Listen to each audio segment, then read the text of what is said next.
We've got a major update on Elon Musk's corrupt scheme to hand out million-dollar checks to people in the state of Wisconsin in an effort to persuade people into voting in Tuesday's state Supreme Court election. One of the winners, as you can see in this photo here, is a young man named Nicholas Jacobs. Now, I thought it would be fun to take a little deep dive and see who this totally random, lucky winner actually was. According to the Milwaukee Journal-Sentinel, Nicholas Jacobs, a student at the University of Wisconsin River Falls, is listed as the chairman of Wisconsin's College Republicans chapter. According to his LinkedIn account, Jacobs worked for the campaigns of U.S. Senator Ron Johnson and Representative Derek Van Orden. In the fall of 2024, he worked as a ballot chase representative for Turning Point Action, which began as a youth-focused group active on college campuses, but has expanded its voter outreach operations, especially in Wisconsin. In other words, this kid is deeply embedded in Republican politics. He literally worked for Republican officials. So look, it would be bad enough unto itself that Elon was virtually just bribing voters in Wisconsin, and we'll get to the legality of what he's doing in just a moment, but even his corruption is corrupt, because it's not just bribery, it's also favoritism under the guise of a random winner. This is like if a guy picking out the lottery balls just so happened to choose the numbers belonging to another guy who works in the office just down the hall. Now, I want to make sure that every single Republican hears me when I say this. People like Elon Musk do not care about you. Even when you think he's rigging the system in your favor, you should know that he is not.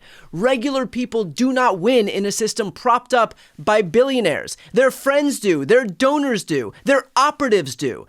But the losers in all of this are the people gullible enough to believe that you've still got a shot. If anything, Musk is making sure that the system is so rigged against you that even what little chance you did have will be gone. Now, as for the legality of this scheme, you don't have to look further than what Elon Musk himself did. Musk first took to Twitter with this tweet. On Sunday night, I will give a talk in Wisconsin. Entrance is limited to those who have voted in the Supreme Court election. We'll also personally hand over 2 checks for $1 million each in appreciation for you taking the time to vote. This is super important. Now, in the immediate aftermath of Musk announcing his payout scheme, the Wisconsin Democrats released a statement accusing Musk of committing a, quote, blatant felony. And so right after that was released, Musk then deleted his initial tweet, posting this one instead. On Sunday night, I will give a talk in Wisconsin. To clarify a previous post, entrance is limited to those who have signed the petition in opposition to activist judges. We'll also hand over a check for $1 million to 2 people to be spokesmen for the petition. Now, I'm not saying that this is a tacit admission of wrongdoing or illegality by Musk. I'm just saying that the world's most stubborn person probably doesn't delete things and concede defeat unless it poses just a little bit of a legal problem for him. I asked attorney Mark Elias about the legality of Musk's move. Here's what he had to say. Is it legal to hand out lump sums, payments to voters in exchange for their participation in an election? All right. So look, before we get to the pure legal question, I think we can't lose the forest from the trees. How absolutely abnormal it is. Yeah. Like how absolutely crazy that we are having to record a video and explain to people that it is wrong for a billionaire, the richest person in the world, I think still, to be in a state Supreme Court race, holding an event in which he is going to hand out $1 million payments to people who have voted.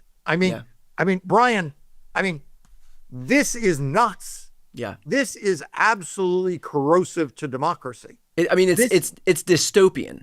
It's dystopian, right? It is dystopian. It is so far, you and I often talk about these things, and you ask about the shifting of the Overton window. Right.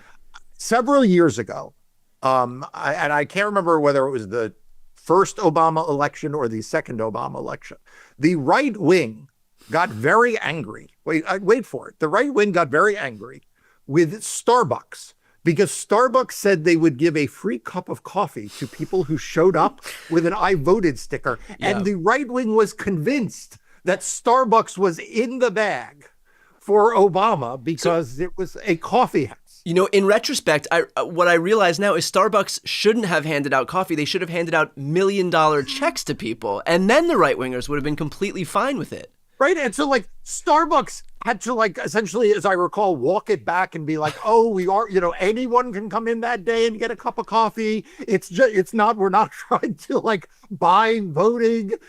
And here we are now on the eve of a state Supreme Court election in the state of Wisconsin. And the richest man in the world is doing this. Now, to your question about the law, the federal vote buying statute doesn't apply because this relates to state law, but every state has laws like this. And in Wisconsin, they have a law that makes it a crime to offer anything of value to a voter to induce them to vote or refrain from voting. Okay. So it doesn't matter whether you're voting for a candidate or not. You cannot make a payment to induce someone to vote or refrain from voting. So the question here is, does that inducement statute also cover rewards after the fact? Well, I mean, I'm not an expert, particularly in this statute, but I think common sense says it probably does. And here's why. Because voting is still going on, right? So it is an inducement to people to vote because they can then vote and then come to this event. Right. And so do I think it's illegal under Wisconsin law?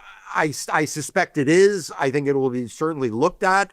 But whether it is criminally prosecuted or not criminally prosecuted there, it is, as you say, it is completely dystopian. But frankly, at the end of the day, Musk doesn't care if what he's doing is illegal because he knows full well that by the time it's actually litigated, he will have already gotten what he wants if he's successful, for example, in helping elect Brad Schimmel.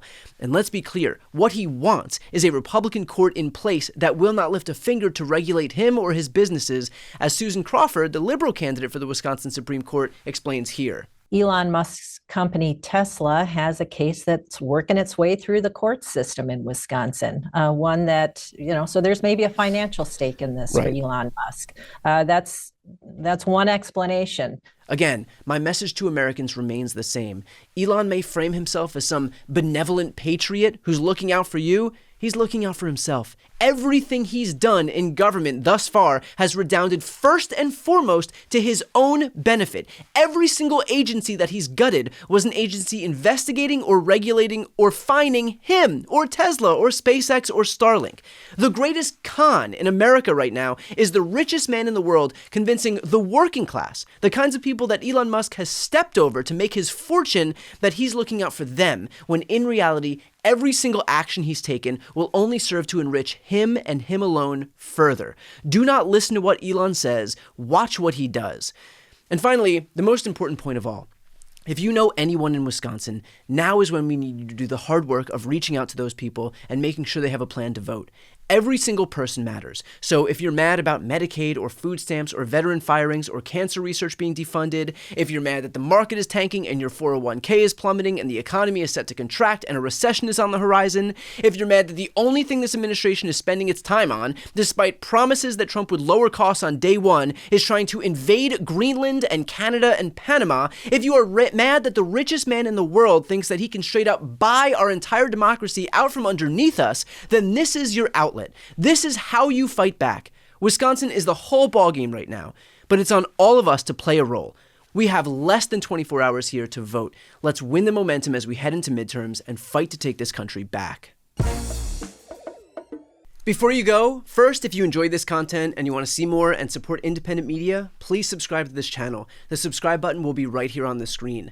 But second, the reality is that we're now in a political environment where this administration can lean on any of the social media platforms to suppress certain voices if they don't like critical coverage. That means my longevity here is in the hands of a few tech billionaires who are already making it clear that they're willing to cater to this White House. To that end, signing up for my newsletter is a great way for me to be able to reach you directly if that ever becomes necessary. I'll put the link on the screen as well, so please sign up. It's completely free, but there's also an option to do a paid subscription if you'd like to support my work. I really appreciate it. Thanks so much for watching.